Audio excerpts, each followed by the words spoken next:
Halo semuanya, sebelumnya perkenalkan nama saya Revania Aprilia. Saya berasal dari Universitas Teknologi Digital dengan NIM 23283030 Program Studi Manajemen Informatika semester 5. Pada kesempatan kali ini saya akan menjelaskan tentang pengetahuan dan dasar komunikasi. Yang pertama yaitu ada definisi komunikasi. Komunikasi merupakan pertukaran dan pemahaman informasi antar dua pihak atau bisa lebih. Proses ini juga dapat melibatkan mengirimkan pesan, menerima pesan, dan saluran komunikasi.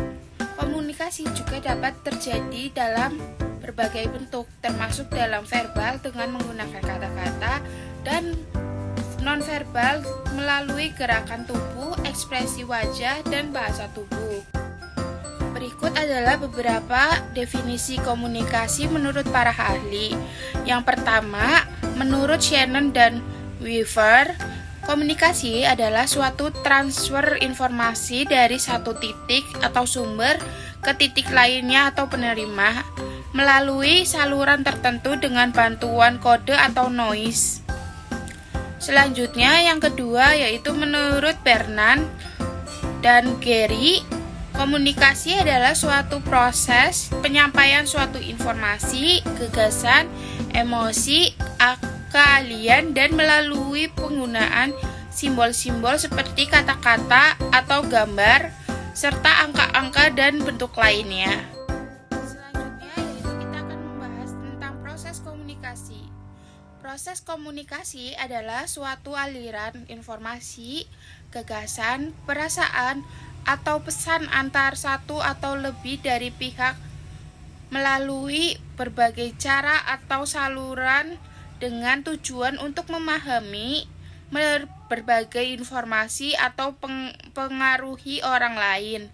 Proses ini juga dapat melibatkan beberapa komponen yang bekerja sama untuk mengirim, menerima, dan memahami pesan yang dikomunikasikan. Selanjutnya yaitu ada konseptual komunikasi. Definisi atau kata dari konseptualisasi menurut Kamus Besar Bahasa Indonesia atau KBBI adalah suatu konseptualisasi atau pengonsepan. Konseptualisasi komunikasi adalah suatu proses untuk memahami, mendefinisikan, dan memodelkan suatu komunikasi sebagai suatu fenomena. Dikutip dari buku Ilmu Komunikasi, suatu pengantar 2017 mengatakan bahwa setidaknya ada 3 kerangka untuk pemahaman mengenai komunikasi, yaitu komunikasi sebagai tindakan satu arah, komunikasi sebagai interaksi, dan komunikasi sebagai transaksi. Selanjutnya kita akan membahas tentang dasar-dasar komunikasi dalam pelayanan prima. Pelayanan prima membutuhkan komunikasi yang efektif yang meliputi beberapa dasar. Seperti yang pertama, kejelasan pesan. Kejelasan pesan di sini yaitu pesan harus disampaikan dengan jelas agar tidak menimbulkan kebingungan. Yang kedua yaitu ada keterbukaan. Keterbukaan di sini memberikan kesempatan bagi penerima untuk memberikan suatu umpan balik atau pertanyaan. Yang ketiga yaitu ada empati. Empati di sini yaitu menunjukkan bahwa perhatian terhadap kebutuhan dan perasaan penerima layanan. Yang keempat yaitu ada kepercayaan, yaitu memberikan suatu pelayanan yang harus bisa dipercayai oleh penerima layanan tersebut. Selanjutnya yaitu ada strategi komunikasi. Dasar komunikasi dalam pelayanan prima.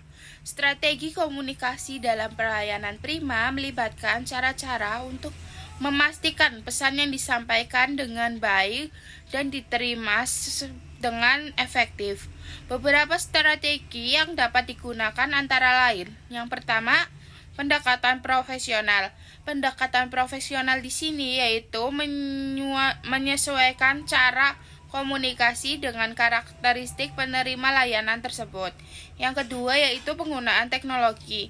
Dalam penggunaan teknologi, kita dapat memanfaatkan teknologi untuk meningkatkan suatu efektivitas dalam komunikasi seperti menggunakan media sosial ataupun aplikasi layanan pelanggan. Yang ketiga yaitu ada komunikasi dua arah yang mendorong adanya suatu dialog antara pemberi dan penerima layanan tersebut. Selanjutnya kita akan membahas teknik dasar komunikasi dalam pelayanan prima. Yang pertama yaitu ada teknik komunikasi verbal, yaitu menggunakan bahasa yang sopan, jelas, dan mudah dipahami, menghindari bahasa yang menyinggung, menyesuaikan suara nada.